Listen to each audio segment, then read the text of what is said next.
Amados irmãos, bem-aventurado é o homem que põe no Senhor a sua confiança. O caminho desta bem-aventurança, desta alegria profunda, dessa felicidade inesgotável, é o caminho da fé. Que o Senhor nos abençoe a perseverarmos na fé. E neste culto, mais um culto em que estamos juntos como igreja e como famílias, que o nome do Senhor seja exaltado, glorificado, e que a palavra do Senhor produza em nossos corações aquilo que o Senhor deseja para cada um de nós, como seus filhos, como cristãos, como discípulos do Senhor. Que Ele nos abençoe em mais este culto e que o mensageiro desta noite, como instrumento do Senhor, seja usado com graça e poder para transmitir aquilo que o Senhor tem para nós em mais um encontro com Ele. Oremos. Amado e bondoso Deus, nós te louvamos porque o Senhor é bom, nós te louvamos porque o Senhor não nos desampara, nós te louvamos porque o Senhor ouve as nossas orações, nós te louvamos porque sabemos que o Senhor está acima de todas as coisas, que o Senhor é o Todo-Poderoso e, sendo Todo-Poderoso, age em favor daqueles que o temem. Bem-aventurados são os que temem ao Senhor. Ensina-nos, ó Deus, a viver de maneira que possamos glorificar o teu nome. Fala conosco no culto de hoje pela palavra do Senhor, a palavra do Senhor, que é poderosa, que é eficaz, que penetra até o profundo do nosso ser. Nos instrui, nos corrige, nos exorta, nos ensina, nos capacita. Que ela fale ao nosso coração. Que nós estejamos de corações abertos para o Senhor. Nós oramos pedindo por cada família, nas lutas que tem enfrentado nesse tempo, por aqueles que estão padecendo de enfermidades, que sejam revigorados na fé, nas forças e restaurados pelo Senhor.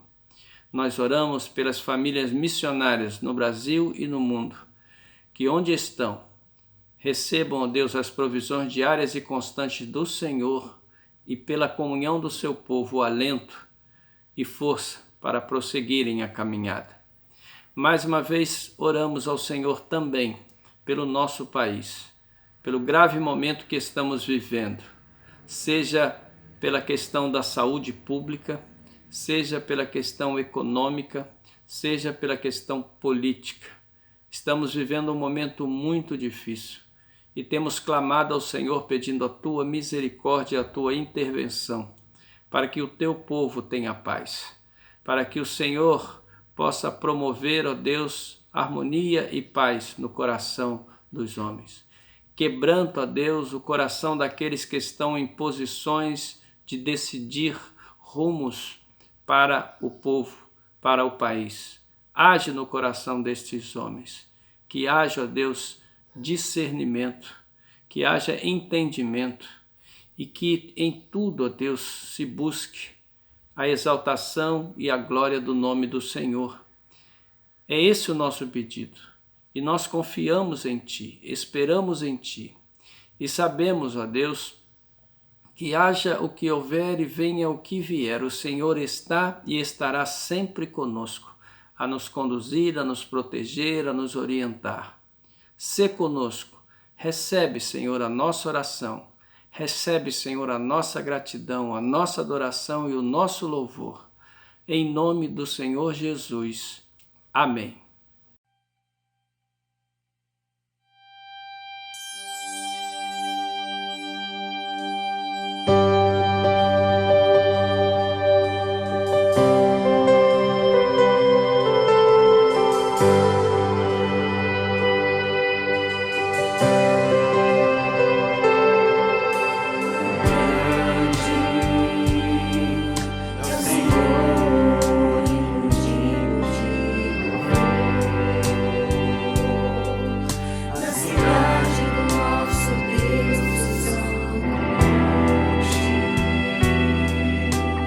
Alegria de toda terra.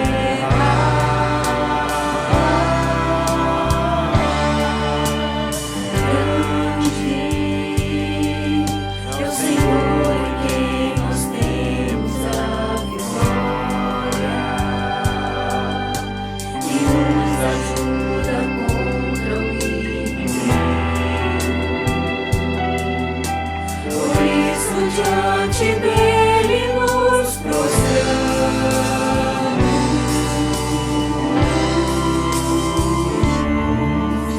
Queremos o teu nome engrandecer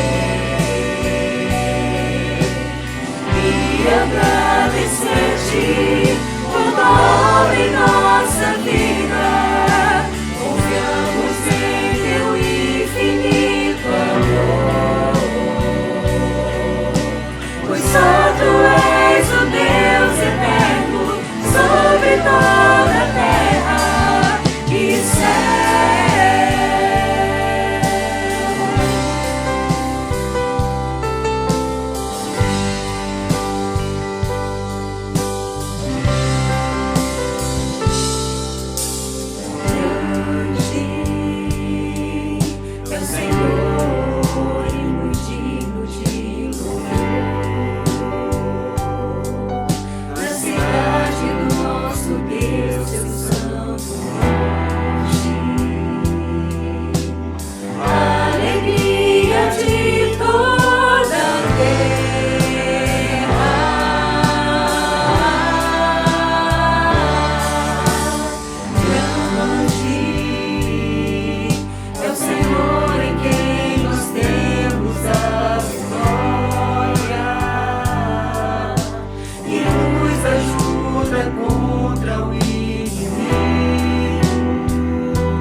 Graça e paz, irmãos.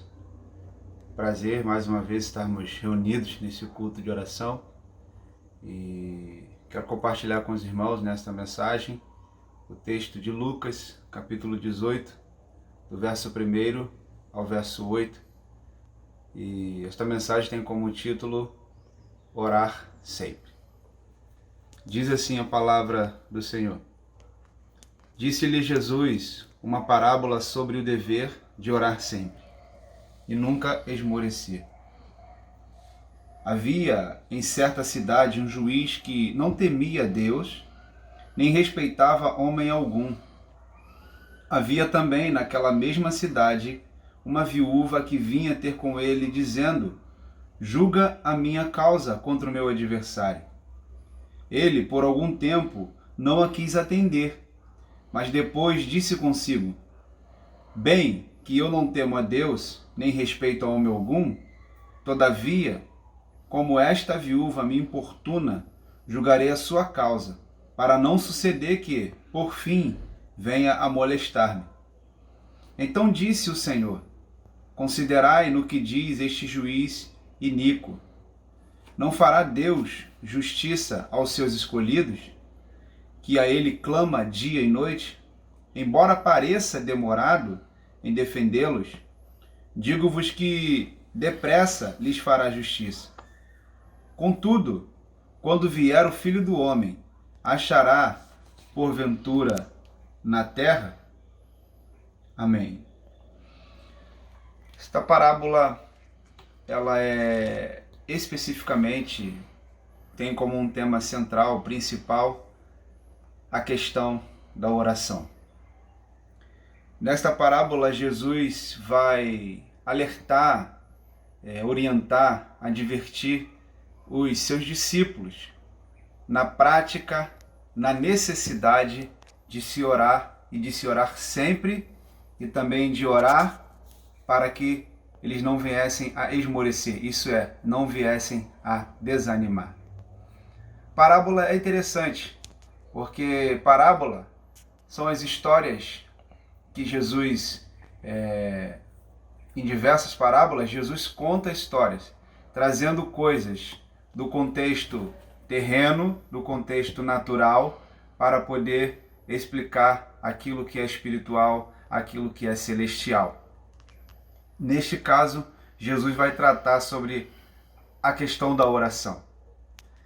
Uma coisa que precisamos entender é o contexto dessa parábola. Essa parábola ela é descrita por Jesus no momento em que, ao anteceder esta parábola, Jesus vai tratar sobre o reino, sobre a vinda do reino, no capítulo 17. Então, esta parábola, de certa forma, está ligada com o capítulo 17, a partir do verso 20, quando os fariseus eles vão interrogar a Jesus sobre quando viria o reino de Deus.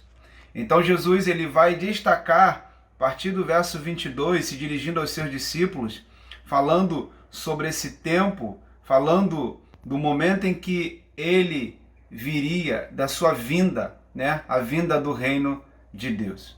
Então Jesus vai trazer alguns alertas, algumas questões para um despertamento dos seus discípulos com relação à sua vinda. E nós vamos ver alguns exemplos do Antigo Testamento. Jesus cita Noé, dizendo que Noé, quando ele pregando a justiça ali, quando ele alertou sobre os dias que antecediam o dilúvio, muitas pessoas comiam, bebiam, casavam e davam-se em casamento porque as pessoas não deram crédito com a questão do dilúvio que Noé tinha pregado como a pregação da justiça de Deus. O Senhor Jesus também cita Ló, um exemplo também onde as pessoas da mesma maneira casavam, dançavam, comiam, bebiam, porque as pessoas não estavam atentas às coisas que são relacionadas a Deus. Assim será na vinda do Filho do Homem, assim será na vinda de Jesus, como é no nosso tempo. Muitas pessoas não dão ênfase, não acreditam, não têm a menor percepção ou atenção para a volta de Jesus Cristo. Então, nesse contexto, Jesus entra nesta parábola sobre a oração, o seu ensino sobre a oração aos seus discípulos. Esse é o contexto desta parábola. Quando a gente olha para esse cenário, Jesus, para alertar os seus discípulos, alertar a sua igreja, nos alertar neste tempo presente, Jesus cita que havia uma cidade. E nessa cidade há dois personagens bem interessantes que o texto é muito claro, mas vou estar expondo aqui para nós. Ele fala sobre o juiz, e ele vai destacar que esse juiz era um juiz ímpio, um juiz iníquo, e ele também vai retratar esta viúva que estava nessa cidade. O contexto, Jesus descreve que esse juiz, ele era um homem que não temia a Deus. A primeira característica deste juiz, ele não temia a Deus, e a segunda característica é que ele não tinha respeito por homem algum. Isto, pensando no nosso tempo de hoje, parece que há muitos homens que estão no poder, são assim, as pessoas não temem a Deus e não têm respeito nenhum pelo ser humano. Mas Jesus também vai tratar nesta parábola, neste cenário, esta viúva, uma mulher que relata haver um adversário e que ela queria que se pudesse fazer justiça a ela, então ela vai até a esse juiz, considerado ímpio, para que ele pudesse julgar a sua causa. E ela faz isso constantemente. O texto vai dizer que ela importunava esse juiz, e ele, de uma certa forma, vai chegar ao momento em que eu vou julgar a causa dessa mulher para que essa mulher não venha mais me importunar, não venha mais me incomodar. Então esse homem julga a causa desta mulher. O que quero pensar para nós como aplicação desta parábola, deste texto bíblico para as nossas vidas?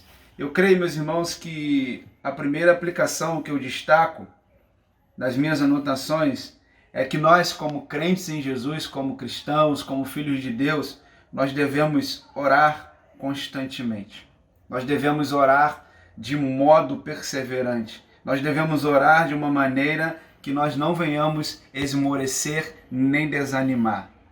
Mesmo que nós sejamos submetidos, mesmo que a nossa sensação às vezes parece que Deus não está nos respondendo.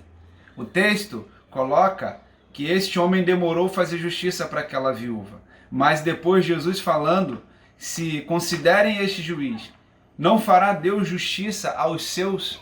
Não fará Deus justiça àqueles que o clamam dia e de noite? Quanto tempo temos clamado a Deus? Quantos momentos clamamos a Deus por uma oração, para termos resposta de uma oração? A sensação que quando nós estamos vivenciando isso é que Deus está demorando. Querido, Deus não demora. Deus tem o seu tempo. Deus sempre vem no tempo certo, no tempo correto, para responder às orações que nós fazemos a Ele. Por isso, nós somos desafiados a não esmorecermos na oração, a orar sempre, porque nós somos seres humanos e nós temos uma tendência de iniciar algo, mas em muitos momentos, no andamento da caminhada, nós somos tendenciosos a parar. Você conhece alguma pessoa que começou um curso, seja um curso técnico, seja uma faculdade, e ele começa esse curso, mas no decorrer desse curso, pelas dificuldades de horário, pelas dificuldades financeiras, por diversos fatores, essa pessoa já não parou, já não esmoreceu para concluir este curso, esse estudo? Você pensa numa pessoa que começa uma dieta, uma pessoa que começa com muito empenho, com muito, vamos colocar assim, com muita dedicação, comendo os alimentos corretos, nos horários corretos, da forma correta, só que com o andar do tempo, com o andar da questão daquele propósito que ele está ali, para que ele possa ter a sua reeducação alimentar, muitas vezes ele é tentado a comer coisas que não se enquadram dentro daquela dieta, e às vezes ele vai desanimando, ele vai esmorecendo, porque muitas das vezes queremos resultados imediatos, muitas das vezes queremos que as coisas aconteçam de uma forma com um estalar de dedos, mas nem sempre é assim. Então, há um desafio que Jesus trabalha nesta parábola e trazendo a aplicação para nós, é que nós devemos orar. E nós devemos orar constantemente. Orar por quê? Orar porque somos humanos. Orar porque somos fracos. Orar porque a oração nos leva à comunhão com Deus. Orar porque a oração nos faz refletirmos nas coisas dos céus. Orar nos leva a buscar a presença desse Deus grandioso. Por isso, nós somos constantemente desafiados a orarmos ao Senhor e não desanimarmos. Eu me recordo de 3 textos que coloco aqui, Romanos capítulo 12, Romanos capítulo 12 e o verso 12, um texto muito rico também. Um texto que diz: regozijai-vos na esperança, sede pacientes na tribulação, na oração perseverante. Paulo, nesse texto, vai dizer: e na oração sedes perseverantes. Nós precisamos perseverar na oração. Nós precisamos orar mais. Quantos de nós começamos um propósito de oração? Quantos de nós temos uma vida de oração tão fraca, tão rasa, posso dizer, tão medíocre diante de Deus? E começamos. Às vezes não conseguimos orar nem 5 minutos, nem 10 minutos. Então nós precisamos orar e orar com perseverança.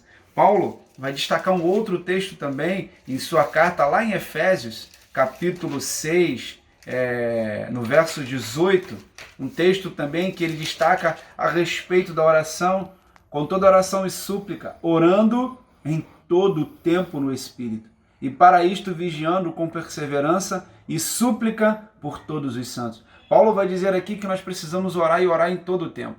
Em todo o tempo orando. Certa vez ouvi uma expressão, não me recordo exatamente agora, mas me vem à mente, sobre Billy Graham. Perguntaram se ele quanto tempo que ele passava orando.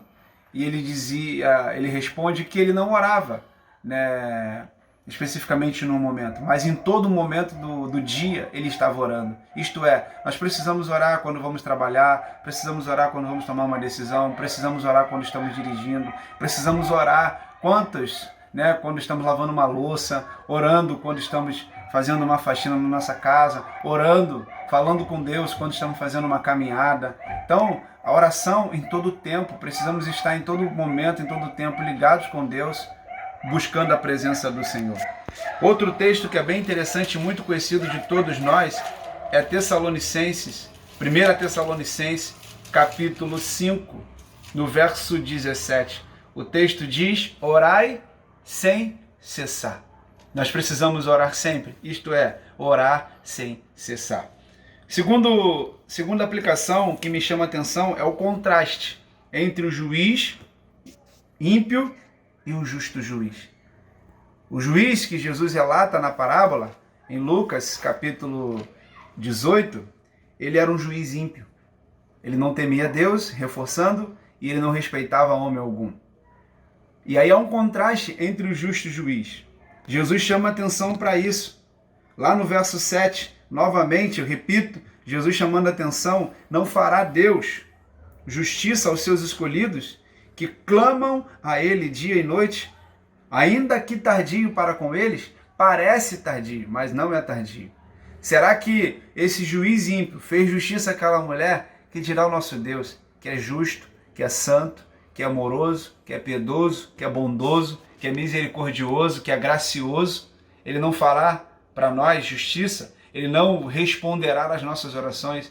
Irmãos, quantas orações Deus já te respondeu? Traga a sua memória na sua caminhada cristã, na sua vida cristã. Em quantos momentos Deus respondeu a minha e a sua oração? Em quantos momentos nós achávamos que não tinha mais solução, não tinha mais saída, mas Deus respondeu a sua oração, a minha oração, no tempo oportuno, na hora oportuna, no modo dele, para que o nome dele fosse glorificado.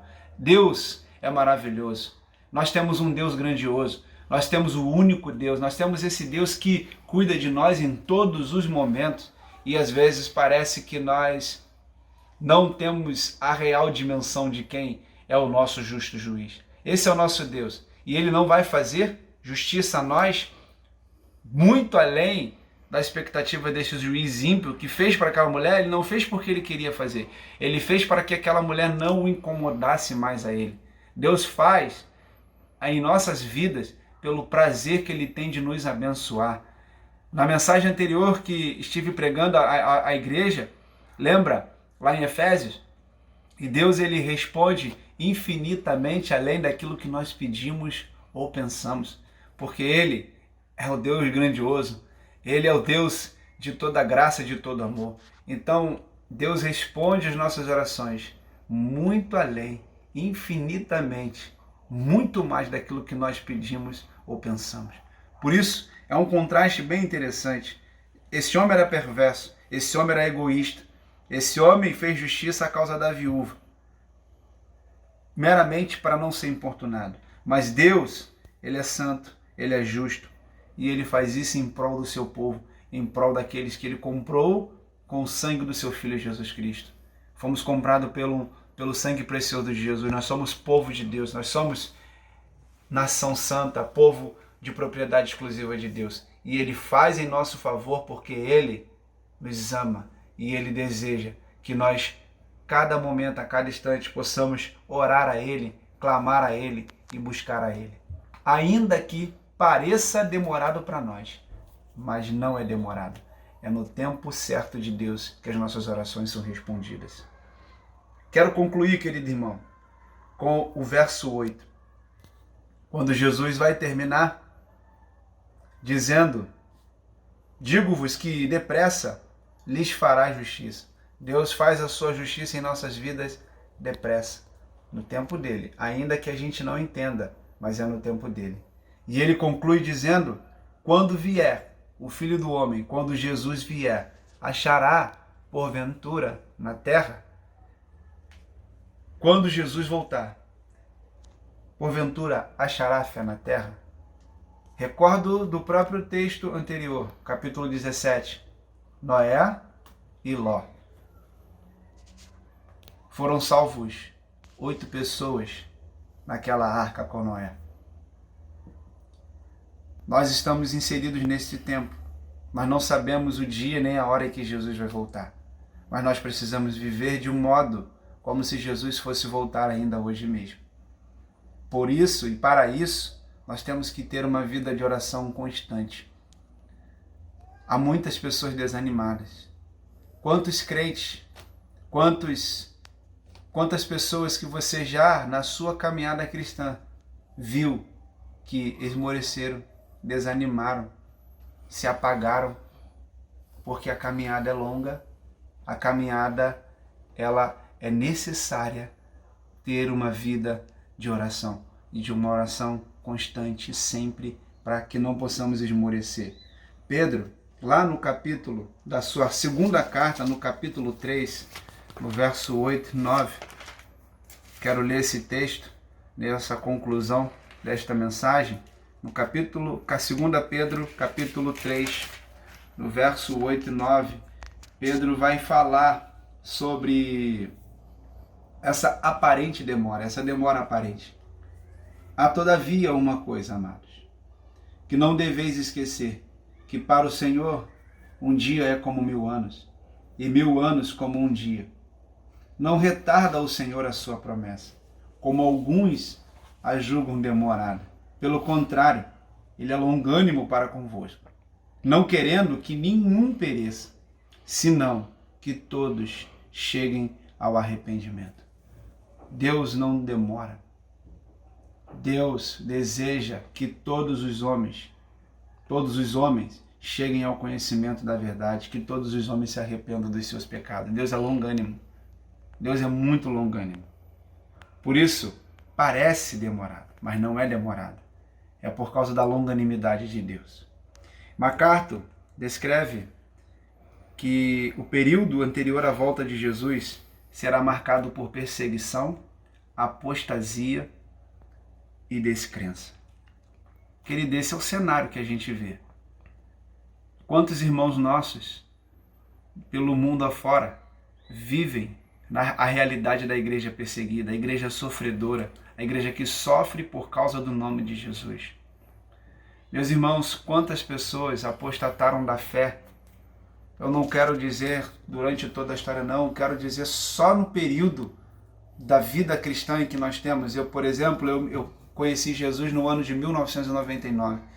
De lá para cá, quantas pessoas eu vi que se apostataram da fé, abandonaram a fé. Querido, vivemos um tempo de tamanha religiosidade no Brasil e mundo afora. Muito se fala hoje da palavra espiritualidade. Há muita espiritualidade hoje, mas de fato há muita descrença no Filho do Homem, na pessoa de Jesus e na volta de Jesus. E eu concluo esta palavra lá no texto de Mateus, capítulo 24, a partir do verso 9 e 13, Mateus 24. Então, sereis atribulados e vos matarão. Sereis odiados de todas as nações por causa do meu nome. Nesse tempo, muitos hão de se escandalizar, trair e odiar uns aos outros. Levantar-se-ão muitos falsos profetas e enganarão a muitos. E por se multiplicar a iniquidade, o amor se esfriará de quase todos. Aquele, porém, que perseverar até o fim, esse será salvo.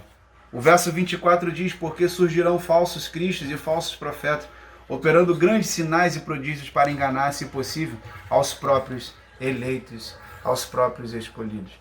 Meu irmão, que eu e você, e nós, possamos orar, e orar mais, orar cada vez mais, porque Jesus vai voltar.